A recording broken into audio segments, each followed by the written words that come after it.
Bonjour à tous, bienvenue dans cette vidéo que j'avais envie de faire pour parler d'une thématique qui revient beaucoup dans ton travail sur soi, dans le développement personnel, qui est l'ancrage. C'est une notion que j'avais envie d'approfondir, que j'avais envie de vous donner un petit peu ma vision, ma perception de l'ancrage, parce que je trouve que on parle beaucoup d'ancrage à partir d'exercices. Je vois passer les exercices de respiration, les exercices de visualisation. On visualise les racines qui sont accrochées à nos pieds, qui vont dans le sol, etc., etc. Et en fait, voilà, pour moi, l'ancrage, c'est quelque chose d'un petit peu plus profond et d'un petit peu plus subtil.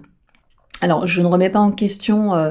voilà, tous ces types d'exercices. De toute façon, voilà, à partir du moment où on prend soin de soi et on a une certaine pratique pour aller à la rencontre de soi, c'est toujours une bonne chose. Mais j'avais vraiment envie de donner un petit peu mon son de cloche par rapport à l'ancrage. J'avais envie d'apporter voilà, une perception qui est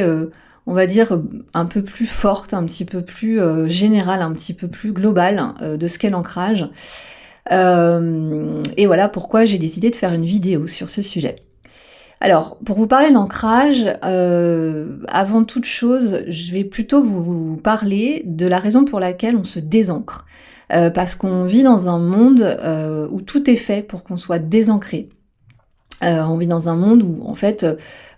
tout est fait pour que nos repères soient à l'extérieur de nous. On vit dans un système, dans une société où on doit passer son temps à s'adapter à des normes extérieures, que ça commence déjà dès l'enfance, où on est très conditionné, soit dans sa famille, parce que voilà, si on n'a pas des parents qui nous apprennent à aller chercher notre valeur, à nous valoriser, à aller chercher des ressources à l'intérieur de nous, on est très vite voilà, obligé en fait de se référer à l'extérieur et de se référer entre autres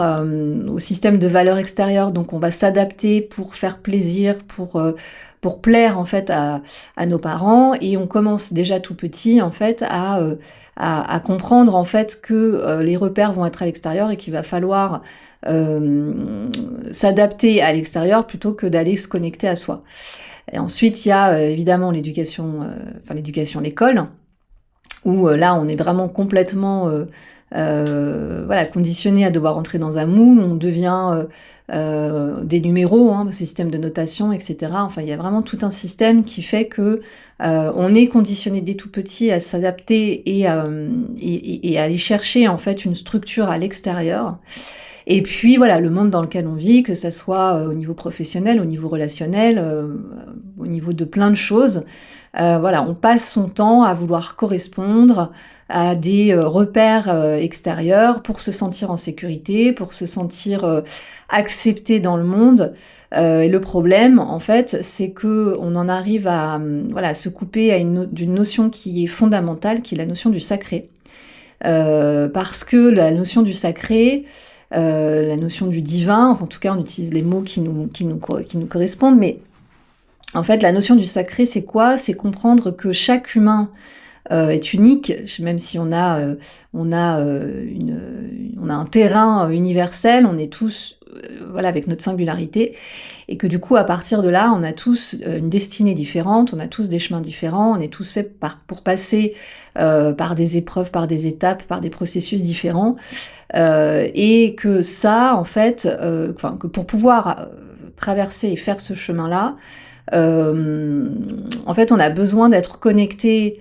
à l'intérieur de nous, à une source, voilà, donc soit Dieu, soit l'univers, la vie, enfin tout ce que vous voulez. Moi j'aime bien parler de la vie parce que c'est quelque chose qui est très parlant et qui est concret et qui est très en mouvement. En fait, la vie qui circule à l'intérieur de nous, c'est comme un souffle qui, à travers nos émotions, notre intuition, notre instinct, à travers plein de choses, en fait, nous guide en permanence. Et c'est à partir de ce souffle, de cette guidance, en fait, qu'on va pouvoir s'ancrer pour pouvoir sentir en fait, centimètre par centimètre, jour après jour, dans quelle direction on a besoin d'aller pour accomplir ce qu'on est réellement, profondément au fond de nous. Et l'ancrage en fait c'est ça, c'est cette capacité à pouvoir être connecté à ce chemin, à cette guidance intérieure, dans un monde extérieur. Donc voilà, donc il y a vraiment déjà pour moi, vous pouvez comprendre que l'ancrage, c'est quelque chose qui est extrêmement costaud, qui est extrêmement important et qui définit vraiment notre capacité à nous épanouir et à nous réaliser dans un monde où, voilà, dès le début, on est profondément conditionné à aller mettre notre équilibre à l'extérieur, ce qui est assez, ce qui est assez contraignant, ce qui est assez déstabilisant finalement, voire même dangereux, parce que ça peut vraiment nous couper totalement de nous-mêmes. Et le problème, c'est que ça nous met aussi dans un état d'insécurité dans l'idée d'aller se connecter à soi, puisqu'on est tellement habitué à répondre à une sécurité mentale, une sécurité extérieure, que le fait de débrancher la prise et de revenir se connecter à soi peut être source d'une grande insécurité, puisqu'on n'a plus l'habitude de fonctionner par nous-mêmes. Donc ça, c'est vraiment, pour moi, la première grande ligne. Vous voyez qu'on est un petit peu loin des histoires d'exercices pour s'ancrer. C'est vraiment pour moi une posture profonde. Donc comme vous pouvez le comprendre, voilà, l'ancrage pour moi, du coup, ça passe de manière primordiale par une reconnexion à soi. C'est vraiment le fait de se choisir, c'est le fait de mettre sa foi à l'intérieur de soi, et de comprendre qu'en fait, voilà, ça nécessite un travail de reconnexion, parce que ça va nécessiter tout un travail de, si c'est pas en place, de reconnexion à son estime de soi, de reconnexion à la connaissance de soi, à la compréhension de soi, donc connaître son histoire, connaître ses faiblesses, ses fragilités, connaître aussi ses valeurs, connaître ses passions, ses désirs, ses forces, ses qualités, ses dons. Voilà, et en fait, c'est vraiment toute cette reconnexion à cet état intérieur, à travers, par exemple, la reconnexion à ses émotions, l'écoute de ses émotions, parce que les émotions sont un messager profond de notre espace sacré. Les émotions vraiment nous portent et nous guident pour nous reconnecter à notre histoire, pour nous reconnecter à nos besoins, pour nous reconnecter à nos aspirations, pour nous dire qu'on n'est pas à notre place, qu'on n'est pas au bon endroit, pour nous dire qu'on a besoin d'évoluer, etc. Et puis, voilà, l'estime de soi, c'est-à-dire reconnaître ses valeurs, ses qualités, etc., est hyper nécessaire pour pouvoir être ancré, parce que c'est vraiment la force la plus profonde qu'on puisse avoir, pour être capable de s'aligner et pour être capable, en fait, de cheminer dans un monde où tout est en mouvement permanent, parce qu'à l'extérieur, en fait, c'est ça, quand je disais que c'était dangereux tout à l'heure, c'était que, en fait, on va créer une espèce de stabilité à l'extérieur. Le problème, c'est que tout est mouvant, les humains sont mouvants, dans le relationnel, tout est en mouvement en permanence, dans le milieu professionnel, dans la vie, enfin, voilà, que ce soit les lieux de vie, enfin, on est quand même dans un monde qui est en continuel mouvement, et si on n'a pas cette capacité, en fait, à aller chercher les ressources à l'intérieur de soi, on ne peut pas s'ancrer, ça n'est pas possible, parce que sinon on va être dans un système de dépendance, dans un système déséquilibré et d'instabilité permanent, et donc on ne peut pas construire un ancrage solide, on ne peut pas construire cette capacité à rester dans l'équilibre, dans le déséquilibre, et à rester dans l'équilibre chaque fois que quelque chose à l'extérieur est en mouvement. Voilà, ce qui peut générer beaucoup d'angoisse.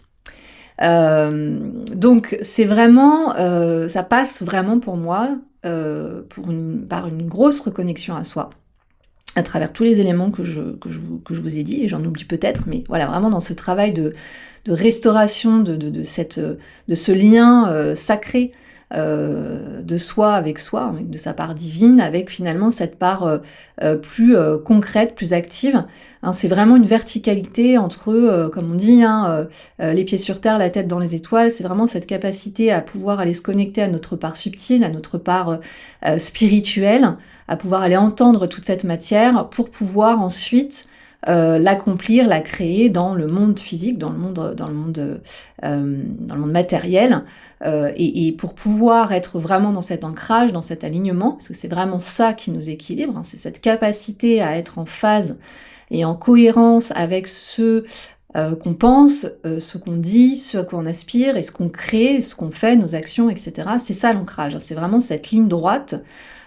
qui passe par tous les différents aspects et toutes les différentes strates de nous. Et voilà, c'est vraiment à nous de construire et de veiller à ce que cette ligne reste en place le plus possible. Bien sûr, après la vie, on crée pas un chemin en ligne droite, souvent c'est un chemin qui va dans tous les sens, mais en tout cas c'est une ligne de conduite qui nous amène là où on doit aller. Voilà. Donc, pour récapituler un petit peu, pour expliquer un petit peu comment s'ancrer, la première chose, je dirais que le plus important, ça va déjà d'aller identifier tout ce qui fait qu'on n'arrive pas à s'ancrer.